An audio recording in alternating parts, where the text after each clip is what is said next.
सभी को जय सिया राम मित्रों। मैं प्रवीण बिसेन आप सभी का आपके YouTube चैनल दिल से दिल तक में स्वागत करता हूं। तो जैसा कि आप लोग सभी लोग जान रहे होंगे कि 22 जनवरी को हमारे प्रभु श्री राम की जन्मभूमि अयोध्या में 22 जनवरी अयोध्या नगरी जो हमारे प्रभु की जन्मभूमि है वहां पर भव्य राम मंदिर पर हमारे प्रभु श्री रामचंद्र जी अपने भाई लक्ष्मण, माता सीता और सेवक हनुमान जी के साथ स्थापित होने वाले, या यूं कहा जाए श्री रामचंद्र जी की प्राण प्रतिष्ठा होनी है, जिसके उद्घाटन के लिए ऋषि मुनि, उद्योगपति, विशेषज्ञ, जानकार, वैज्ञानिक दृष्टिकोण के ज्ञानी, विद्वान और सभी भारतवासियों को न्योता दिया गया है। लेकिन क्या आप लोगों को पता है या जानते हैं कि जिन्हें बुलाया भी नहीं गया हो वो भी आ रहे हैं? जी हाँ, मैं आप लोग को बता दूं कि जिन्हें न्योता भी नहीं दिया गया वो भी आ रहे हैं। मतलब कहने का मतलब, जी हाँ, एक चमत्कार की भांति बंदर, गिद्ध, भालू, सांप, यहाँ तक कि विमान, ये सब आ रहे हैं। यह है प्रभु रामचंद्र जी की महिमा। ये जो जितने सब कुछ आ रहे हैं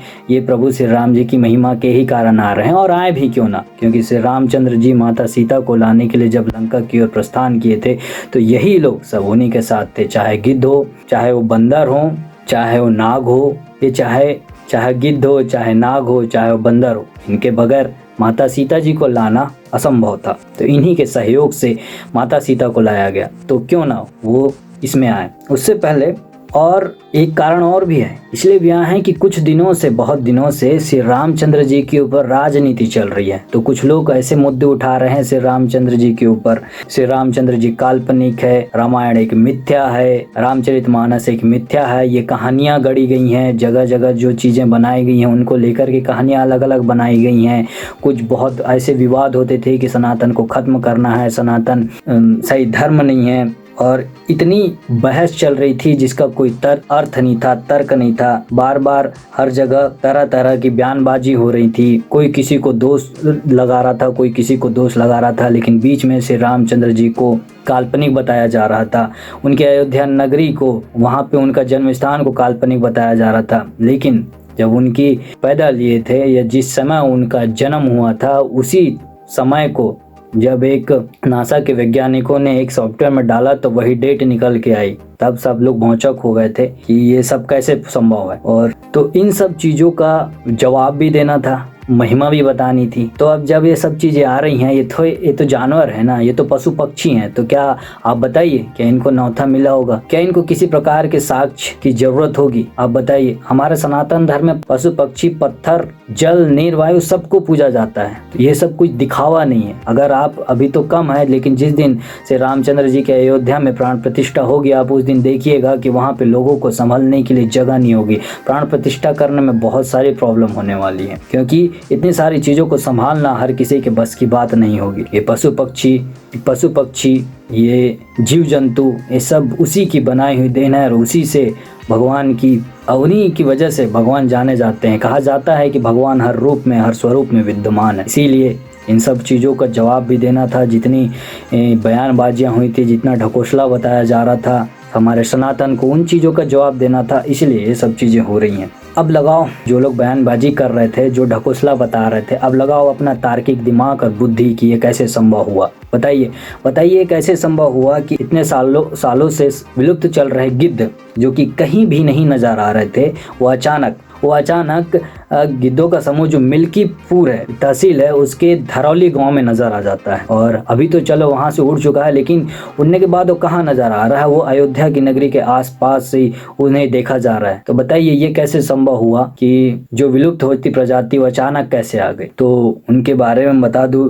गिद्ध, जिनको जटायु भी कहा जाता है, जो कि जब रावण से माता सीता का हरण कर रहे थे तो उस टाइम उन्हें रोकने के प्रयास में अपने एक पंख गंवा दिया था। उन्होंने ही जब से रामचंद्र जी वन में विचरण कर रहे थे तो उसी टाइम जब उनसे उनका मिलाप होता है तो सारी वो घटना का वृतांत बताते हैं। तो इस प्रकार जटायु, जिन्हें गिद्ध कहा जाता है अभी के समय में, तो इनका बहुत महत्वपूर्ण योगदान था। अब बंदर जो कि आप जानते हैं, जिन्हें स्वरूप कहा जाता है हनुमान जी का, जो कि इतनी बड़ी तादाद में वहां पर अयोध्या में कभी देखी नहीं गई, लेकिन अभी अचानक से वो उनकी तादाद बढ़ चुकी है। वो हर जगह अयोध्या नगरी में देखे जा सकते हैं, मंदिर के आसपास देखे जा सकते हैं, अयोध्या नगरी के बाउंड्री में देखे जा सकते हैं। तो आप बताइए ये कैसे संभव है? अचानक इन चीज़ों का होना, आपको नहीं लगता कि कुछ ना कुछ तो ऐसी बात है सनातन शक्ति में, भक्ति में? देखिए हर जगह हमारे प्रभु श्री राम का चीज़ जुड़ी हुई है, हमारे प्रभु श्री रामचंद्र जी से बहुत सारी जुड़ी हुई हैं, जीव जंतु जुड़े हैं, तो ये चीज़ें होना लाजमी है।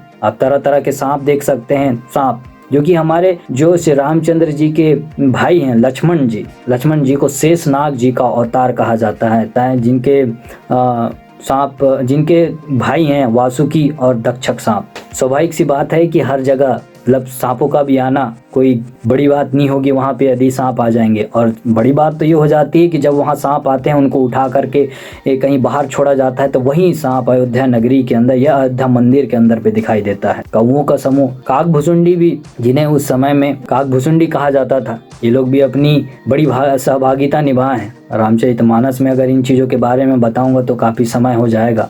अब भालू, जंगल में रहने वाला भालू, आप सोचिए वो अचानक कहीं भी कैसे आ सकता है, कोई व्यवस्था नहीं, कोई उन्हें लाया नहीं गया, कोई उन्हें बुलाया नहीं गया, कहीं से उन्हें खदेड़ा नहीं गया, वो अचानक पहुंच पड़ते हैं। तो आप लोग को पता होगा कि रामायण में जामवंत जी का बहुत बड़ा योगदान होता है।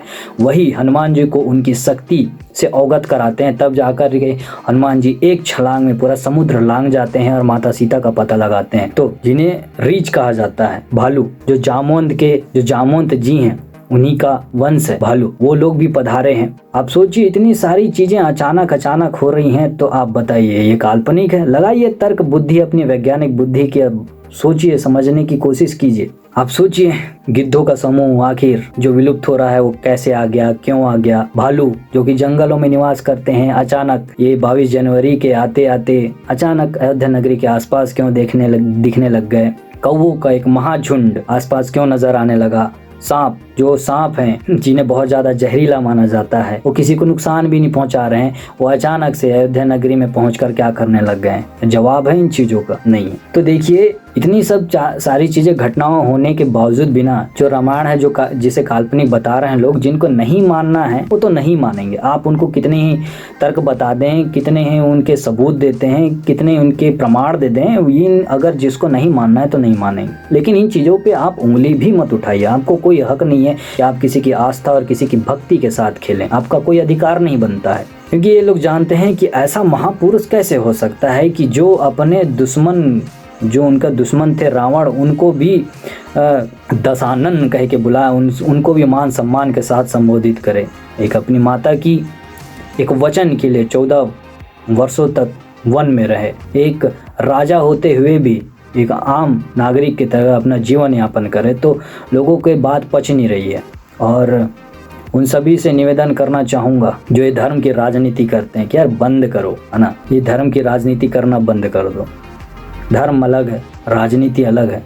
और जो अभी की सरकार है उसको भी धन्यवाद देना चाहूँगा कि 500 सालों से जो हमारे श्री रामचंद्र जी तंबू में रह रहे थे, उनके लिए अब श्री राम मंदिर का निर्माण हो रहा है। यह निर्माण हो चुका है, कुछ ही काम बचा है, लेकिन आपको सौभाग्य मानना चाहिए कि आपको इस काम के लिए ऊपर वाले ने चुना। लेकिन इसका अभिमान मत बनाइए कि आप लोगों ने ही किया। आप श्री रामचंद्र जी की कृपा से ये सारे काम कर रहे हैं। इन्हें राजनीति मुद्दा न बनाइए, इन्हें इस पर राजनीति नहीं होनी चाहिए। देखिए धर्म अलग है, कर्म अलग है।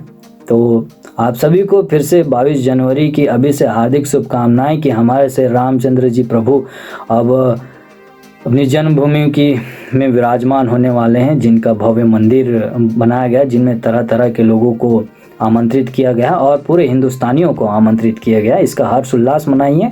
और जब 14 वर्षों के बाद जब श्री रामचंद्र जी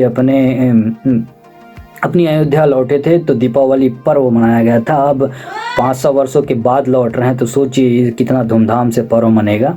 तो अब घर में जोत जलाइए, आनंद उठाइए और श्री रामचंद्र जी के गुण गाइए। इसी में मेरे ख्याल से इस जीवन का जो कलयुग है इसमें भलाई है। तो आप सभी लोग से विदा लेना चाहूँगा। मिलते हैं अगले वीडियो में, तब तक के लिए जय हिंद, जय भारत।